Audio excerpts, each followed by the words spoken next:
और आज की स्पेशल रिपोर्ट में हम बातचीत करने वाले हैं जम्मू कश्मीर में चल रही लेजिस्लेटिव असेंबली के बारे में। लेजिस्लेटिव असेंबली में आज फाइनली बात की गई जम्मू कश्मीर के तमाम डेली वेजेस के बारे में और उनकी रेगुलराइजेशन के बारे में।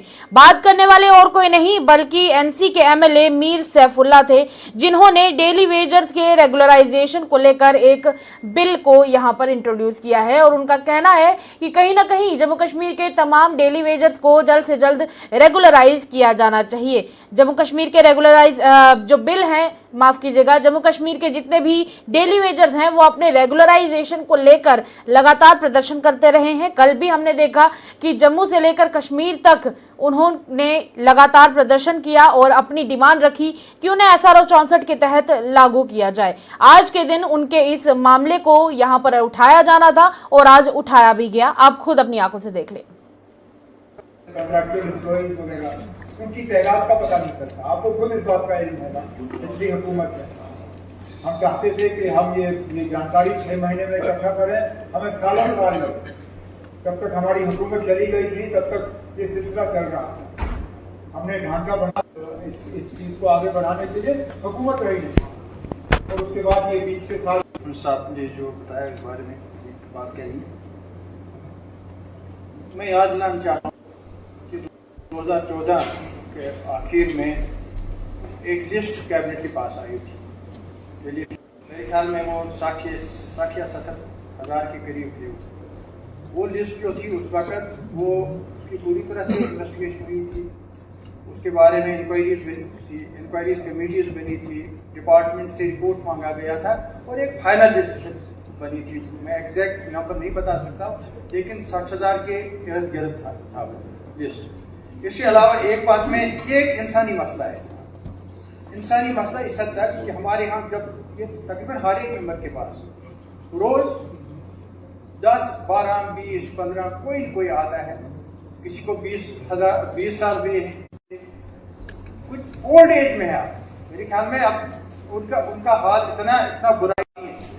सवाल उनकी फैमिलीज का है, उनके बच्चों का है, उनकी बाकी फैमिलीज जो उनके वो कसम खुशी के हालत में रहे, उनका कोई और सहारा नहीं है। ये बात मैं कहने में कोई आर नहीं करता हूँ इस असेंबली हाउस में कि बहुत सारे आपके casual labourers, daily wagers, contractual employees जो थे रहे, वो अब गुजर चुके हैं, अब नहीं है इस दुनिया में। बहुत सारे ऐसे भी होंगे जो अनकरीब आपको मालूम होगा कि वो अब इस दुनिया में नहीं है।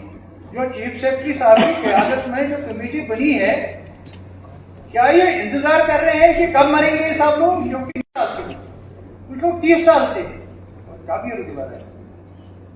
जहां चीफ सेक्रेटरी साहब की कमेटी का ताल्लुक है, मुझे नहीं लगता है कोई प्रम्प्ट कार्रवाई हो रही है। कोई ऐसी कार्रवाई हुई लग रहा है कि होने वाला, ऐसा कुछ लग नहीं रहा। हमारे चीफ मिनिस्टर साहब हैं, हमें इस पे इतना भरोसा, इतना इत्मीनान है कि कहने की बात भी है। और इसके साथ साथ एक प्रॉमिस भी है, एक वादा भी है। वादा इस सरकार का भी है और इस पार्टी का भी है। जितना जल्द हो सके इस वादे को हमें पूरा करना चाहिए। जितना जल्द हो सके इसको प्रॉमिस को हम पूरा करना चाहिए। ये सिर्फ कैजुअल लेबर, डेली वेजेस, इसके साथ साथ जुड़े हुए और भी लोग हैं जो परेशान हाल है। GRS है, रूरल डेवलपमेंट डिपार्टमेंट में काम करते हैं, BLWs का तनख्वाह लेते हैं चंद 1,000। आया वर्कर्स है, काम करते हैं बाज़ाब्ता क्लास 4 एम्प्लॉइज एजुकेशन में, तनख्वाह लेते हैं 1,000। आपके कुक्स हैं स्कूल में, जो स्कूल को बाज़ाब्ता चला रहे हैं, लेकिन तो आपने देखा कि किस प्रकार आज के दिन फाइनली डेली वेजर्स की बात आज सदन में की गई है। और डेली वेजर्स के लिए साफ तौर पर यह कहा गया था मीर सैफुल्ला द्वारा कि कहीं ना कहीं कितने सारे डेली वेजर्स तो ऐसे हैं जो अब इस दुनिया में रहे भी नहीं हैं। बात सरकार के किए हुए वादे की है। बात यह है कि वो लोग कितने साल से उम्मीदें लगाकर बैठे हुए हैं, कितने तो ऐसे हैं जो अब इस दुनिया में रहे भी नहीं हैं। अब वो समय आ चुका है कि हमें डेली वेजर्स को किए हुए वादे को पूरा करना चाहिए। और आपको बता दें कि ऐसे में उन्होंने डेली वेजर्स की रेगुलराइजेशन को लेकर आज एक बिल यहां पर असेंबली में पेश किया है।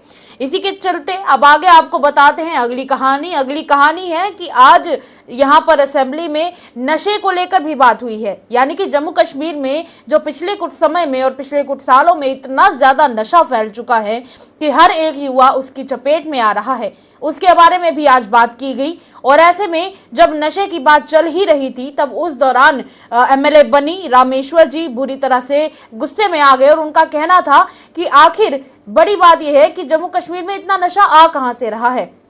अगर आप कहीं पर कोनों में चले जाएंगे तो आपको पता चलेगा कि पुलिस स्टेशन के ठीक पीछे नशा बिक रहा है, पर पुलिस वालों को इसकी जानकारी तक नहीं होगी।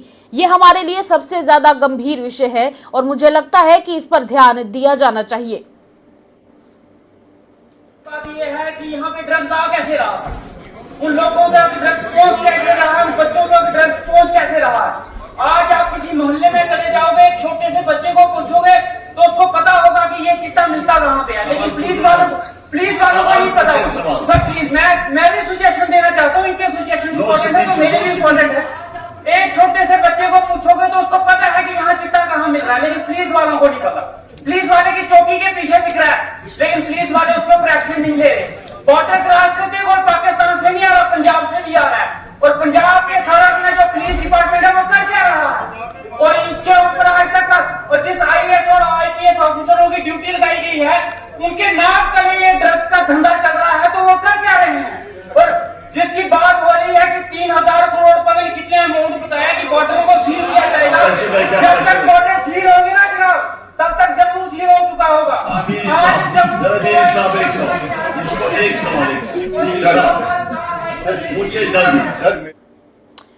ये तो थी नशे की बात, पर इसी में बात जब जम्मू की छिड़ी तब उस दौरान वहां पर जो स्पीकर साहब बैठे हुए थे कहीं ना कहीं उन्होंने जम्मू की परेशानियों को सुनने से इनकार एक तरीके से कर दिया और इस बहस को स्थगित कर दिया, जिसके बाद भारतीय जनता पार्टी के तमाम MLAs भड़क उठे।